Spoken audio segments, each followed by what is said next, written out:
মাত্র 150 টাকা ঘুরে আসতে পারবেন সীতাকুণ্ডের বাঁশবাড়িয়া বিচ ও বাঁশবাড়িয়া ফেরিঘাট। তো প্রথমে আপনাদের কী করতে হবে, কোত্থেকে গাড়ি তুলবেন, সব বিষয়ে আজকে আলোচনা করব। আপনারা প্রথমে এখান থেকে সোজা বাঁশবাড়িয়া বাজারে বলে নামে দিবে। জনপ্রতি ভাড়া নেবে হচ্ছে 50 টাকা। এরপর বাঁশবাড়িয়া বাজার থেকে সিএনজি আছে, 5 জনের সিএনজি, প্রতিজন ভাড়া নেবে 20 টাকা করে, অর্থাৎ 5 জনের জন্য সিএনজি ভাড়া নেবে মাত্র 100 টাকা। তো এরপর আর কোনো কাজ নাই। এরপর খাওয়া দাওয়া করতে চাইলে সেগুলো হচ্ছে অন্য হিসাব। এরপর যাওয়া আসা দেখেন, এদিকে 50, ওদিকে 20, টোটাল 70, 70, 70, 140, 10 টাকা ভাড়া ধরলাম। এটা হচ্ছে বাঁশবাড়িয়া ফেরিঘাট। তো আপনারা যদি বীজ দেখতে যান অবশ্যই ফেরিঘাটও একসাথে দুই পাখি, কিন্তু বীজের রাতের ভিউটা অসাধারণ ভাই, অসাধারণ ভিউ। যদি রাতে যাইতে পারেন তাহলে তার কোনো কথাই নেই। রাতের ভিউটা একটু দেখেন আপনারা, কত সুন্দর দেখছেন। আর রাতে এখানে লাইটিং আছে, প্রত্যেকটা লাইট আছে, সোলার লাইট। এগুলা বিকাল হওয়ার পর থেকেই অটোমেটিক্যালি জ্বলে ওঠে। তো দেখেন কত সুন্দর ভিউজ।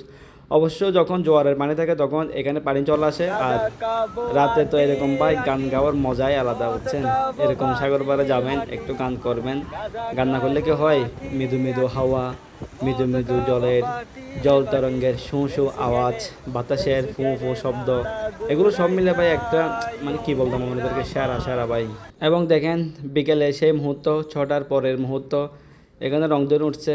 রংধনু উঠলে তো ভাই আর কোনো কথাই নেই, সেরা সেরা। আর ভাই মানুষজন তো ও মানে যে অবস্থা, যে মানুষ, এই দেখছেন এখানে কত সুন্দর বিচ ভাই, মানে মন চাই এখানের মধ্যে লাভ মারি, কিন্তু ভাই আফসোস পানিগুলো খুব বিশ্রী। তো দেখেন, আপনারা যদি মানে কম বাজারে যদি কোথাও করতে যান তাহলে আমি মনে করবো আমাদের পতেঙ্গা থেকে এটা বেস্ট। তো সেখানের মধ্যে ফেরিঘাট আছে, আপনারা চাইলে নৌকা ভ্রমণও করতে পারবেন। প্রতিজন নেবে 30 টাকা করে, আপনাদেরকে অর্ধেক পর্যন্ত ঘুরে নিয়ে আসবে।